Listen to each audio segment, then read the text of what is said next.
నాగర్ కర్నూలు జిల్లా కొల్లాపూర్ మండలం నార్లాపూర్లో ప్రభుత్వ పాఠశాల శిథిలావస్థకు చేరింది. 50 ఏళ్ల క్రితం నిర్మించిన ప్రాథమిక పాఠశాలలో గోడలకు పగుళ్లు వచ్చాయి.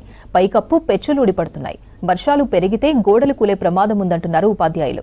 ఈ స్కూల్లో 95 మంది విద్యార్థులు చదువుకుంటున్నారని చెప్పారు. ప్రమాదకర పరిస్థితుల్లో పిల్లలు విద్యను అభ్యసిస్తున్నారని ఆవేదన వ్యక్తం చేశారు. కొందరు తల్లిదండ్రులు పిల్లలను స్కూల్కు పంపించేందుకు ముందుకు రావడం లేదన్నారు. ప్రభుత్వం వెంటనే స్పందించి కొత్త స్కూల్ భవనం నిర్మించాలని విజ్ఞప్తి చేశారు.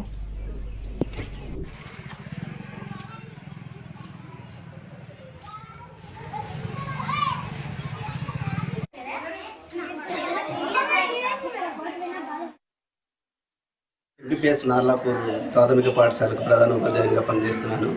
మా పాఠశాల చాలా శిథిలావస్థలో కొనసాగుతుంది సార్. చాలా ఏళ్ల నాటి పాఠశాల ఇది. ఇక్కడ పాఠశాలలో వసతులు కూడా ఏమీ అంత బాగా లేవు. పాఠశాల తరగతి గదులు చాలా డ్యామేజ్ అయి ఉన్నాయి సార్. చిన్నపాటి వర్షానికే కురుస్తున్నాయి. పిల్లలు అలాగే ఉపాధ్యాయులు కూడా చాలా భయపడుతూ విద్యను బోధించడం జరుగుతుంది.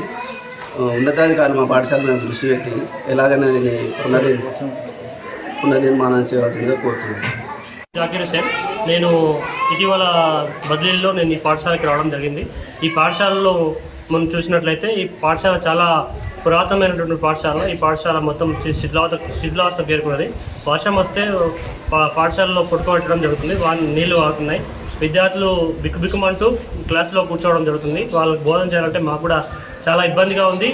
ఆ విద్యార్థులు ఏ క్షణాన కూలుతుందో, తరగతుల్లో విద్యార్థుల మీద పడితే ఎలాంటి ఇబ్బందిని ఎదుర్కోవాల్సి వస్తుందో అనేటువంటి భయాందోళనలో మేము ఇక్కడ పాఠశాలలో పాఠ్యాంశాలు బోధించడం జరుగుతుంది. కావున ప్రభుత్వ అధికారులు దీన్ని పరిశీలించి ఈ పాఠశాలలో ఉన్నటువంటి ఈ పాఠశాలకి తగిన సౌకర్యాలు కానీ లేదా కొత్త పాఠశాల భవనం నిర్మించి